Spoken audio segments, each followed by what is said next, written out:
Welcome back to our How To ISO series. This week we're actually covering week 7 and 8. We're going to just do it once. We're going to look at why it's critical to get top management endorsement for what you're trying to do, as well as looking at how to put together a business case, a formal documented approach to understanding the project and getting senior management endorsement on the project. Yes, we're being a little bit dramatic. If you've seen the outline of what we're covering in the How To series, this week we're saying, yep, it's time to stop. If you don't have senior management endorsement for what you're trying to achieve, previous weeks we've taken you through how to understand the gaps in your current workplace practice versus what's required by an ISO standard.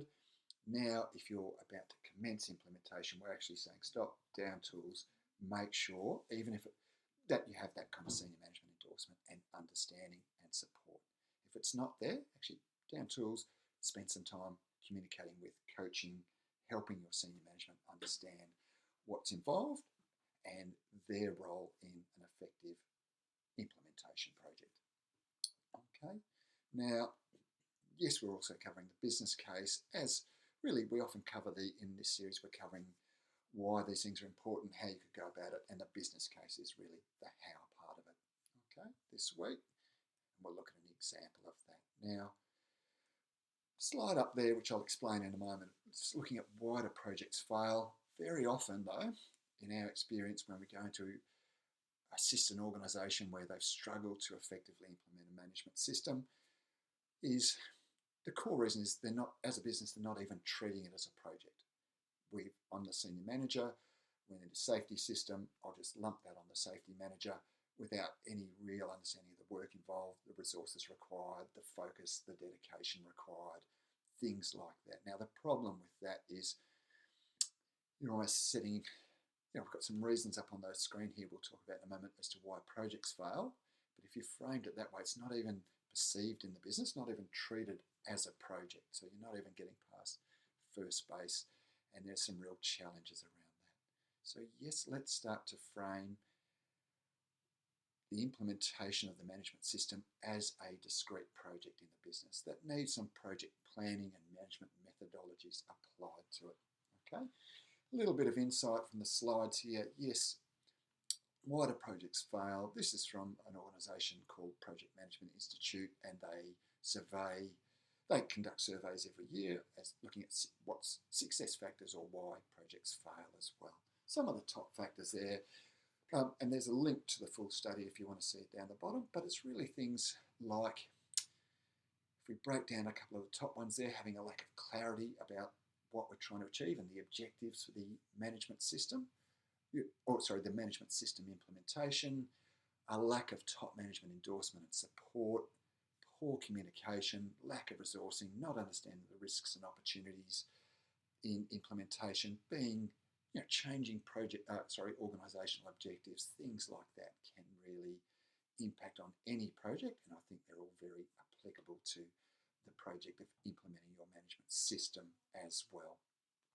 Okay, so let's you can start to see the role. If I'm the safety manager in that business I mentioned, or quality manager, whatever it might be, we need to start getting out from behind our desk, turning up, communicating, consulting, coaching even coaching senior management, so they start to understand, yes, the scope of work involved is quite broad, there's a lot of work, it's going to need a certain amount of, this project will need a certain amount of focus, resources, etc., etc. And we are going to strategically, we're going to talk about what we need to cover in a business case shortly, but we want that senior management, not only understanding, but endorsement that this is what, it's a big project and here's what we've got to try and achieve. So yes, there's a template you can download that we've prepared for you this week, and we'll show you where you can do that shortly. But in putting together a business case, yes, we need some, as relating this back to why projects fail a little bit, yes, we need clarity around the implementation project objectives, what we're doing and why, and do we have commitment on that as a business? Yes, what are the risks and opportunities involved? What are the resource requirements, etc., etc. And fundamentally, we've highlighted it in case you haven't got the message yet. We're going to document this business case, formalise it, and you'll see there's a spot there for senior management to actually sign off on it. Get that endorsement commitment early. Okay. Now, yes, there's other planning tools we have mentioned in the other weeks there, particularly the implementation, the gap analysis to help you understand the scope of works involved, the implementation plan to plan that out, communication and consultation plan to communicate around what you're doing and help with that understanding, whether it be with senior management or operational personnel, are all, as well as the business case, you could say are project planning tools, if you like. And yes, you can start to see we're strongly advocating.